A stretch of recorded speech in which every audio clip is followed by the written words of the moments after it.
But what I will start with is my kind of personal favorite story from the tournament, and it was Sunday's game. It was Green Bay, Northern Kentucky, a game that Northern Kentucky was scoreless for the first 10 minutes and still scored 96 against the Phoenix.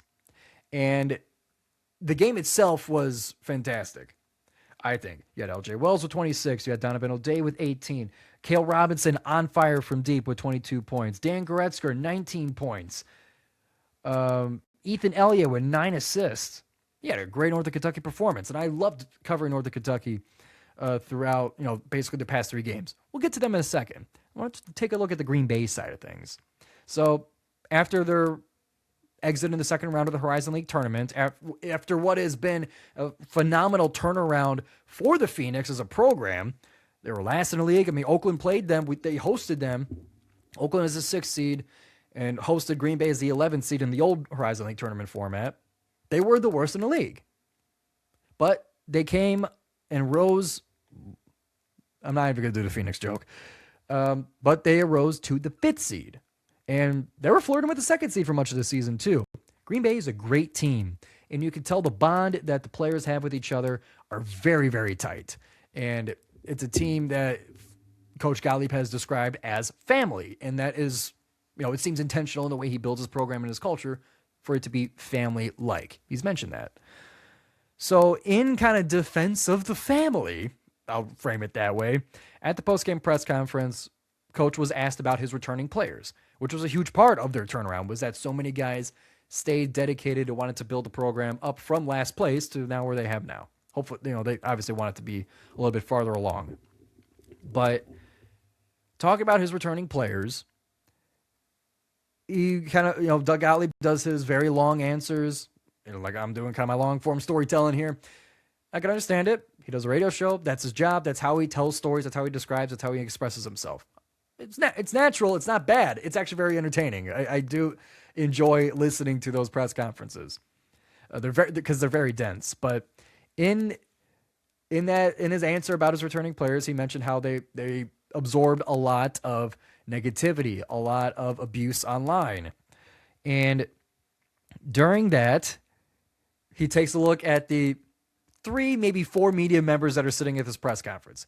Myself, Bob McDonald, a couple of other guys. Bob McDonald from the Horizon Roundtable, by the way. A couple other guys. There's not many of us here.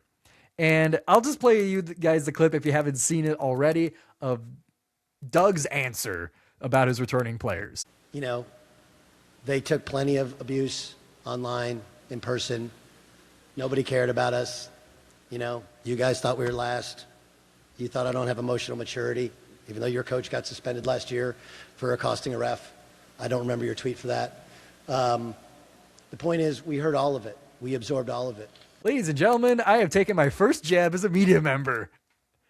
I am raising my fist in victory for those listening. Now, I don't want to frame this as like my response to Doug Gottlieb, like in big red text in a thumbnail. No. I have no problem with what he said, because in his mind and the way that he's done his program and the way he sees coverage of Green Bay and himself, he's defending his family.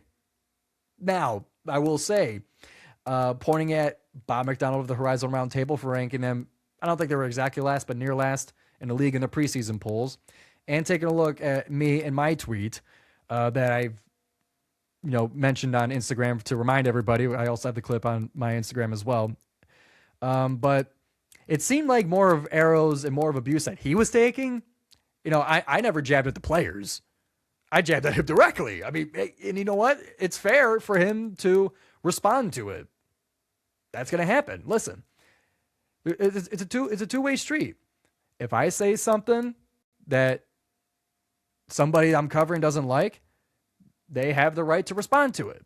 However, when you make comments like that to get you suspended, the street also goes your way. You're going to take some shit for it. I was obviously shocked. I was a little bit like I've never experienced that before. I guess I got somewhat of a voice in Green Bay. And I had a couple of comments from Green Bay fans. Like Green Bay fans feel that kind of family, like attacking the family kind of feeling to it. So I mean, they're bought into it as well, which I have huge respect for. But that's just kind of natural. Like I'm going to take a jab. I'm going to give a jab. I think that's just normal. So it was just simply my first time experiencing getting called out. Wasn't bad. I mean, he could have been a lot worse with it, really. I was hoping it didn't get to a point where I had to respond, like kind of shouting without the microphone, those kind of clips with media members. But luckily it didn't get to that point. He just he said his piece and moved on. And I didn't get to talk to him after. I didn't necessarily want to. I figured it was a bad time. But if that's how it's going to be, then that's fine. I don't take it back. If that's what some of you Green Bay fans are wondering about. No, I wouldn't post it if I didn't mean it, if I didn't feel it at the time. Even within the tweet, I gave respect to the basketball side of things, acknowledging the comeback or the, I guess you could say comeback of the program. The turnaround is the word I'm looking for. Within the tweet, I mentioned that.